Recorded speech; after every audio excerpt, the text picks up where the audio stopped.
Guide Kamahel, prophète visionnaire, rabbin d'Israël. Merci d'avoir accepté notre invitation. Aujourd'hui, nous allons aborder la thématique de l'Église de façon générale et le comportement des chrétiens face à la diversité en particulier. D'accord. Merci. Présentez-vous à nous. Merci d'abord pour cette opportunité. Je suis le guide Kamahel, rabbin d'Israël, grand rabbin d'Afrique. Voilà. Okay. Rabbin d'Afrique. Oui. Pourquoi rabbin d'Afrique? Parce que le rabbinat d'Israël est divisé en deux parties. Il y a ceux des Juifs de naissance, le peuple d'Israël. Eux, ils suivent Dieu depuis 6000 ans. Donc, ils ont les us et coutumes, comment on doit adorer Dieu correctement.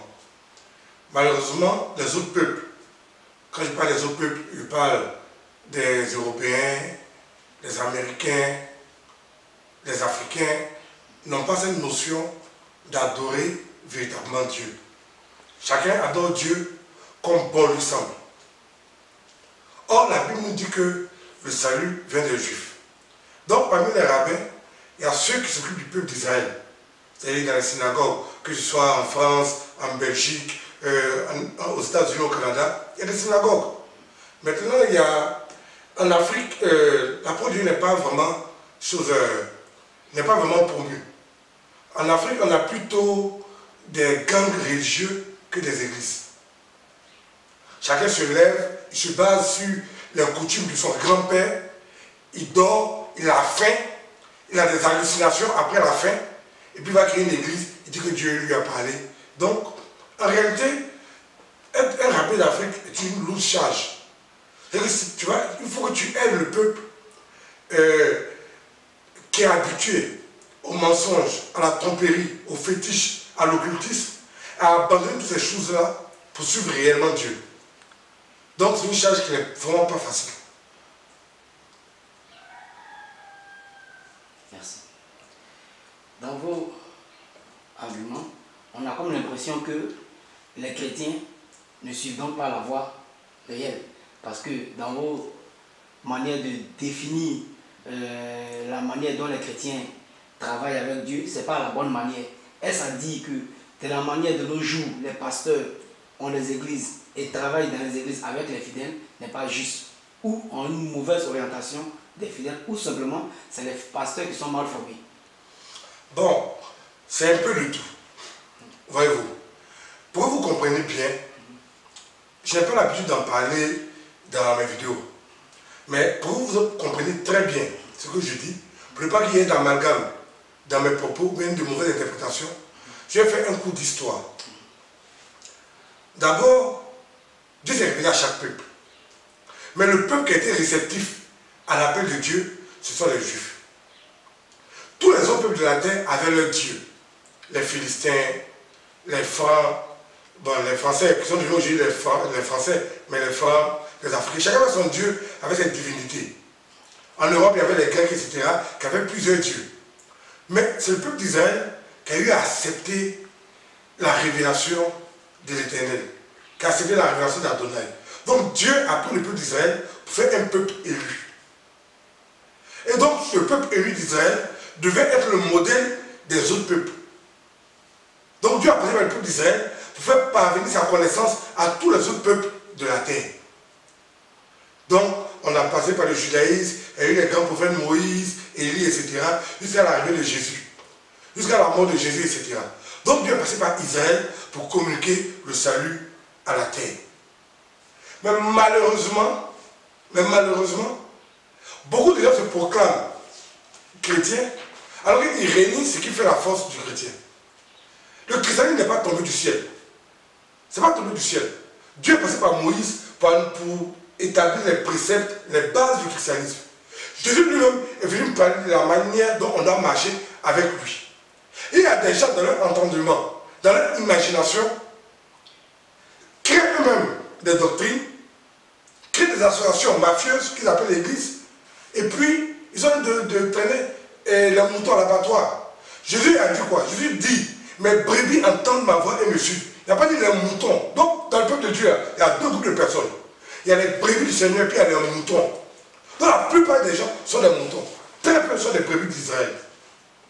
Donc mon ministère s'adresse pas aux moutons. Donc, mon ministère s'adresse à ceux qui ont cru en Dieu, puis qui désirent approfondir leur connaissance du Dieu d'Israël. Au début, quand on parlait du Dieu d'Israël, les gens sont arrêtés là, ils tournent. Mais aujourd'hui, les chrétiens ont commencé à comprendre. Beaucoup de personnes vont en pèlerinage en Israël. Déjà, c'est un bon départ. Mais ce n'est pas suffisant. Ce qui serait suffisant, c'est qu'ils vivent une spiritualité au quotidien. Qu'ils marchent chaque jour avec le Dieu d'Israël. Si les chrétiens souffrent, c'est à cause de leur pratique spirituelle. Si un chrétien te dit que moi je te maudis, personne n'a peur. Mais si un marabout te dit qu'il va te maudire, ils ont peur. Parce qu'ils savent que le marabout a des puissances occultes. On sait que les chrétiens, c'est leur bouche qui est devant eux. Ils parlent dans leur bouche. Soit on sait que derrière eux, il n'y a rien. Donc nous les chrétiens, on ne fait pas peur. Pourquoi? À cause des prières hasardeuses. À cause des pratiques spirituelles douteuses. À cause de nos dirigeants incompétents. Je suis étonné souvent quand je vois des choses, des personnes qui ont une certaine culture, une autorité, des docteurs, des médecins, des hommes politiques, se faire blaguer par des illettrés parce qu'ils ont utilisé le nom de Jésus. Ces personnes attendent devant ces illettrés-là. Je suis étonné quand je vois des gens qui ont un doctorat en physique, taper donc quelqu'un qui n'a même pas un niveau CM2 parce qu'il a brandi le nom de Jésus. Toutes ces choses-là concourent à l'effondrement de la foi chrétienne. Mais comme je l'ai dit, il y a deux grands groupes. Il y a les brebis du Seigneur, puis il y a les moutons. Donc, le Seigneur m'a mandaté pour m'occuper des brebis du Seigneur. Jésus a dit, mes brebis entendent ma voix et me suivent. Voyez-vous. Donc, ceux qui appartiennent au Seigneur, ils savent reconnaître la voix du Seigneur. Là, ceux qui sont du groupe des moutons, eux aussi reconnaissent la voix de leur loup ravisseur. Voilà. Il y a une norme en termes de vérité. La norme de vérité, là, c'est Dieu qui a la norme de vérité. Et cette norme de vérité que Dieu a, c'est pas sur, je ne me base pas sur mes propos. Je me base sur les propos des patriarches. Depuis Abraham, Isaac et Jacob.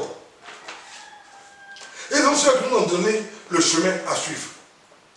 Ce qui crée la multiplication des églises, c'est que la base est fausse.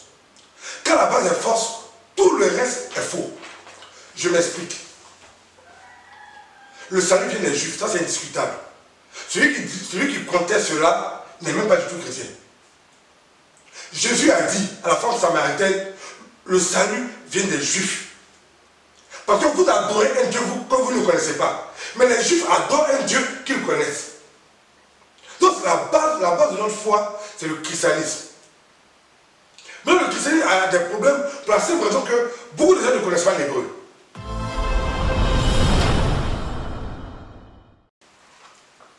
Il y a eu beaucoup de livres dans la Bible. Et les livres dans la Bible ont été écrits par les anciens.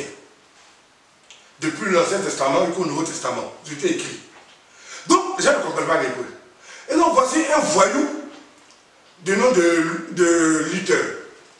Luther était un moine catholique. Il était catholique. Et puis, un bon matin, il se lève, il dit qu'il va établir des nouvelles règles pour l'Église. Bon, j'ai jamais compris cette partie de l'histoire. Il se lève et il crée un groupe de contestataires, de voyous spirituels, et ils établissent les bases de ce qu'on appelle les églises évangéliques aujourd'hui. Les églises évangéliques ont eu leur chose, ont eu leur naissance dans la division, dans la calomnie, dans les injures, pas dans le dénigrement. C'est-à-dire que ça, c'est l'origine de leur création. Ça ne veut pas dire que parce que peut-être je suis évangélique, que je suis comme ça. J'explique seulement comment est née les églises évangéliques. Quand, par exemple, il y a eu le fait récent, avec, comment il s'appelle, c'est un pasteur, bon, c'est lui qui dit qu'il est pasteur. Marcelo Tsunami. Voilà, bon, c'est pas si c'est Marcelo quoi, Marcelo Enfer, ou bien quoi, je ne sais pas. Mais il y a un pasteur qui s'est levé, qui dit que les catholiques, l'église catholique est une salle d'attente pour l'enfer. Les gens ont réagi. Mais quand j'écoute ce que ce monsieur dit, c'est un bon luthérien. C'est-à-dire que les luthériens, eux, sont basés sur le dénigrement systématique. Moi, je ne sais pas que Maçon était Dieu le Père. Parce que la Bible nous dit qu'après la mort vient le jugement. Lui n'est même pas encore mort, c'est lui qui juge les gens. Seulement, à ma connaissance, c'est Dieu qui juge les gens. Et Dieu ne va pas te juger de manière arbitraire.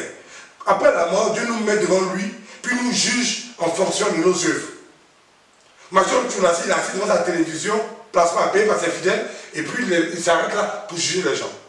Moi, j'ai dit à beaucoup de personnes qui m'ont interpellé par rapport aux égarements de ce pseudo-pasteur-là, je leur ai dit que Maçon Tchounassi, le problème de Maçon Tchounassi, bien quoi, peu importe son nom d'ailleurs, son véritable problème est que ce n'est pas religieux. Il faudrait que vous, les journalistes, vous compreniez ça. Le problème de Maçon n'est pas religieux. Tu sais que quand dans ta jeunesse, tu as souffert et que tu n'as pas eu un suivi psychologique adapté, ça crée des problèmes. Donc quand je l'écoute parler, je pense que c'est quelqu'un qui a des problèmes d'ordre psychologique. C'est-à-dire qu'il doit être suivi. Beaucoup de gens qui l'aiment doivent plutôt se soucier de sa santé mentale. Parce que moi, j'ai l'impression qu'il n'est pas sûr dans sa tête. Donc les églises luthériennes ont cette tendance belliqueuse. Or, notre Dieu, le Dieu d'Israël, le Dieu d'Abraham, d'Isaac et de Jacob, est un Dieu doux, bon, gentil, affectueux. C'est un Dieu qui prend pitié de ses enfants. Même quand les enfants s'égarent, il va les chercher puis les ramène. Il nous a donné les invocations d'Israël pour prier efficacement, pour réussir aux forces du mal. Notre Dieu est un Dieu d'amour.